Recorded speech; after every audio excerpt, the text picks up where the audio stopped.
everybody! Today I want to show you how I make my dishcloths on a loom. It is so easy.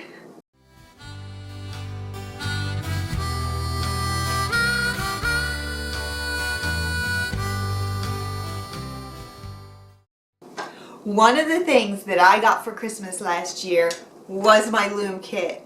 I have had so much fun learning how to use this, and I have made so many projects. Let me show you some of the things that I've made. This is my first hat. Didn't turn out too good because it's too tight. This is my second hat, and I made a scarf to match it. It turned out perfectly. It's not too tight.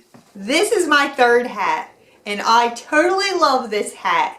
It's big and very different, and I'd have to say that it's my favorite, no matter how much my boys laugh at me whenever I wear it. One of the things that I really wanted to learn how to make on my looms was dishcloths.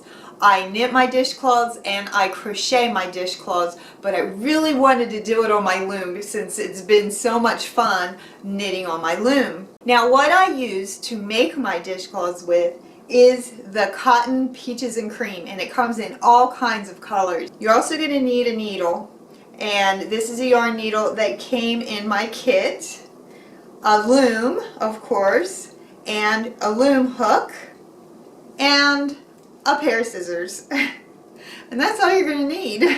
I can't wait to show you how easy and fun this is. So let's get started. The first thing that I do is I make a slip knot at the end of my string like this. Now I place the knot over the peg that is on the side of the loom. I hold the knot in place with my thumb to keep it out of the way while I begin to wrap the string around the pegs. Once I get the first few pegs wrapped, I can let the knot go. I continue to wrap the string around each peg until I have wrapped 23 pegs. You can experiment with the size that you want your dishcloth to be. Once we get our row of 23 stitches, we head back to where we began. When I get to my last peg, I wrap that peg twice. I get my loom hook and I pull the bottom loop over top of the top loop like this. I bring my working string to the front and bottom of the loop on the next peg. The next row of stitches will be the purl stitch. Let me explain how we do this stitch. I put my hook through the top of the loop on the peg and grab the working string with my hook to pull it up and under the loop on the peg. This makes a new protruding loop that I grab with my fingers, pull the loop off of the peg, and put the new loop on the peg like this. Watch me as I do several of these stitches.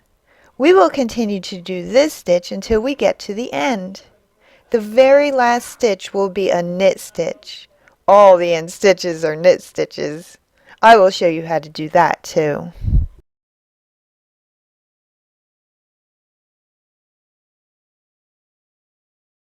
On the last peg, you put your working string above the loop on the peg, and then pull the loop over top of the working string.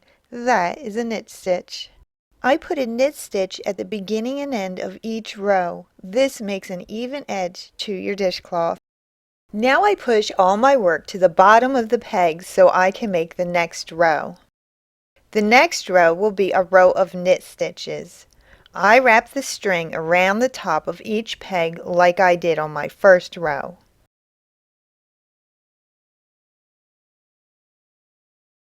After all the pegs have 2 loops on them, I get my hook and I pull the bottom loop over top of the top loop like this.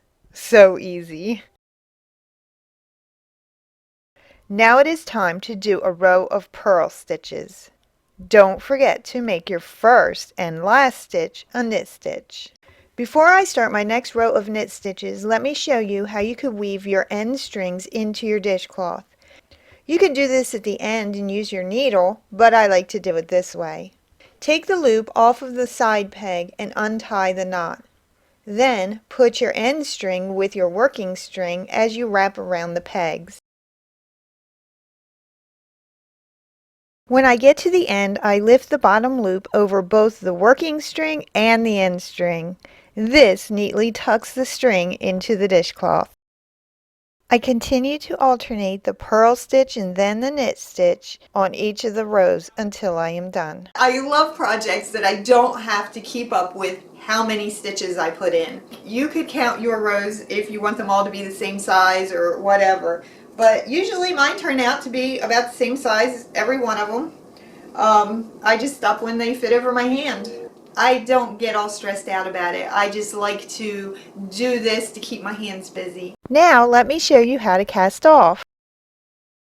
I cast off from left to right, but I have seen it done from right to left too. Let me show you how I do it.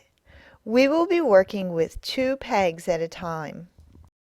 I wrap my string over top of the loop on the second peg and pull the loop over the top.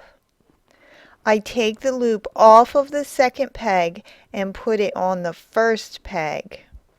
Now I pull the bottom loop over the top and move the loop on the first peg over to the second peg. Let's watch that again. Once you get the hang of it, it is so easy and so much fun. We continue doing this until all the string is off of our loom.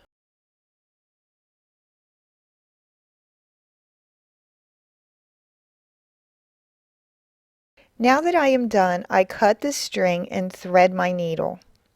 I make a couple of knots in the end to secure it tightly. Then I weave my end thread into my dishcloth like this.